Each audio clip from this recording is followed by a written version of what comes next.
Bonjour tout le monde. Good morning, everyone.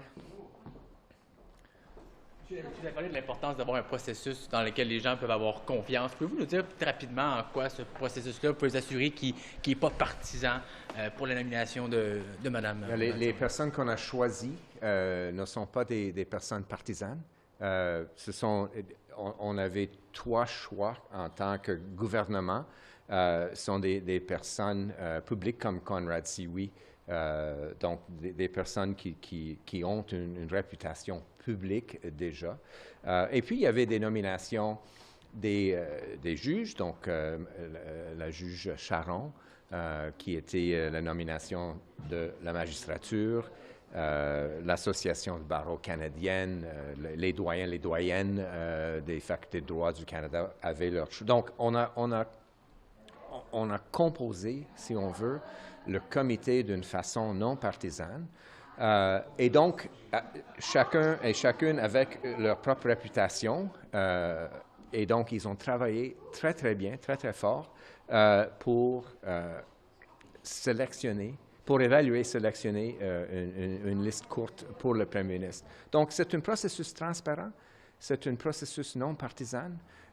C'est un processus assez public. Oui, les dossiers sont traités d'une façon confidentielle parce qu'il faut, mais c'était un processus que les gens pouvaient suivre. Et je dois aussi ajouter que c'est maintenant notre 5e processus.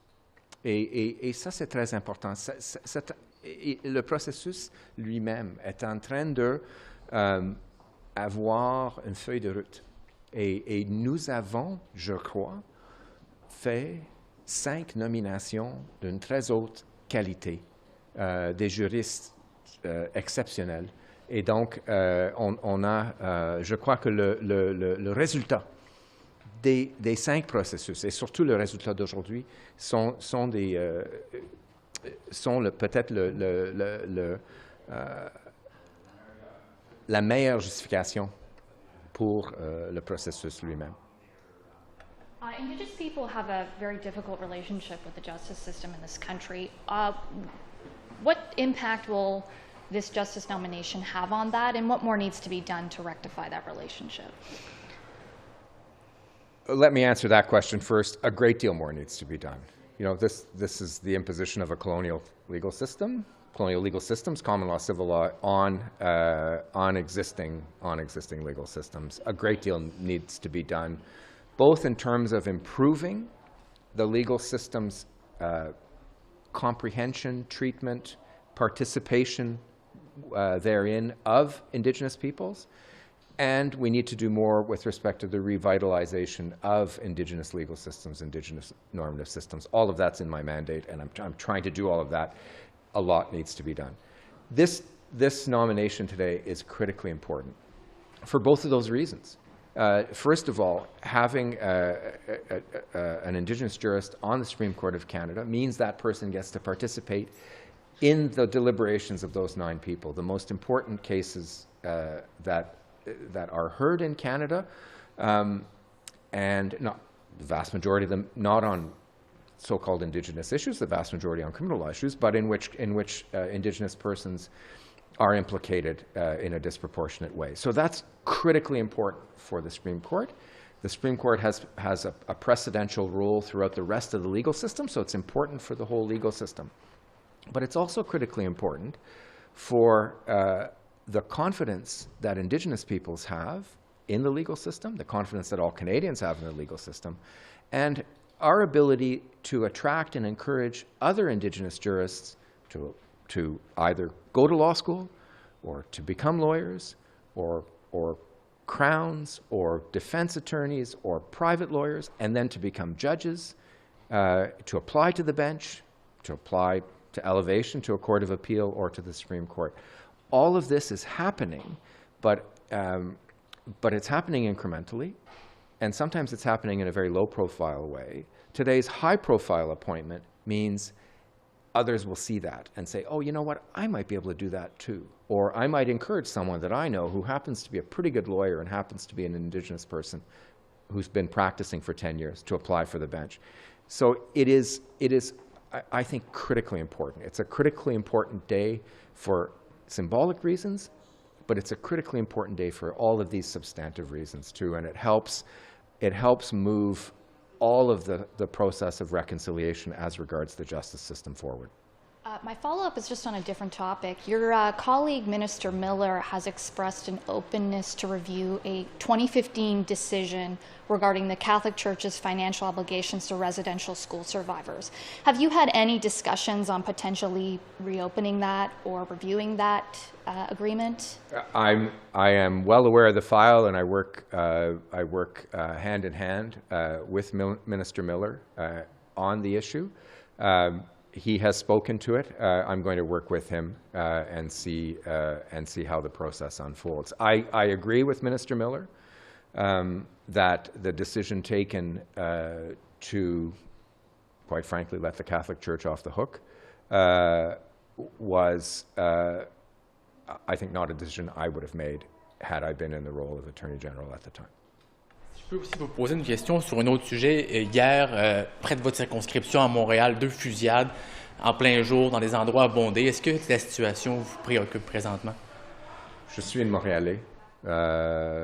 J'ai fréquenté le centre Rockland à plusieurs reprises dans ma vie, et même récemment, pour évidemment faire des commandes. Et donc, ça me préoccupe beaucoup. Je suis Montréalais, je suis un député montréalais. On travaille en tant que gouvernement avec les villes, avec le gouvernement du Québec pour s'adresser aux problèmes. On a investi évidemment, on a gelé, comme vous savez, les armes de poing. On a pris des mesures contre les armes d'assaut. On a investi dans les frontières, renforcer les frontières depuis 2015. On a une stratégie anti-gang. On travaille. Ça prend du temps. On est prêt à toujours travailler encore plus fort avec les villes, avec les forces policières, avec le Québec pour attaquer le problème. C'est un problème, ça m'inquiète beaucoup. Mais vous dites quoi à ceux qui disent que vos mesures ne fonctionnent pas, que les armes que vous ciblez ne sont pas les armes qu'on retrouve dans les rues qui servent à faire ces meurtres-là, ces crimes-là? Ceux qui disent, par exemple, que l'abolition des peines minimales pourrait faire en sorte que les gens sentent qu'il n'y a pas de conséquences à leurs gestes. Vous répondez quoi à ceux qui critiquent votre gestion de ce sujet? Les peines minimales, c'est une autre... Les juges ont tout le temps la discrétion d'imposer le maximum. On parle avec les peines minimales des situations où l'incarcération n'est pas la bonne solution. Ce qu'on a fait dans le projet de loi C-21, c'était d'augmenter les sentences pour les crimes associés avec les armes de poing, avec les armes à feu. Donc, ce n'est pas vrai de dire que nous n'allons pas dans la bonne direction. On est en train d'augmenter les sentences dans l'espèce dont on parle comme la situation de hier. Les peines minimales, c'est une autre question qui ne touche pas la situation qui est arrivée hier. On travaille fort, on travaille contre le crime organisé, on travaille contre le contrebande, on travaille pour réduire le nombre d'armes à feu au Canada, de contrôler les armes à feu au Canada. On n'a rien contre les chasseurs, on n'a rien contre les personnes qui habitent dans les régions qui ont besoin d'une arme à feu de temps en autre. Mais on est contre, évidemment, l'utilisation illégale des armes à feu et contre les armes à feu qui ont un seul but, c'est tuer les personnes. Donc, on travaille. Il n'y a pas un gouvernement avant nous qui a fait ce qu'on a fait contre les armes à feu. On va continuer dans ce sens. Évidemment, on va continuer à travailler avec les villes, la ville de Montréal, les forces policières et le Québec, justement pour améliorer la situation. C'est quelque chose qui m'inquiète et je dois aussi offrir mes condoléances aux proches, aux personnes touchées hier. Merci.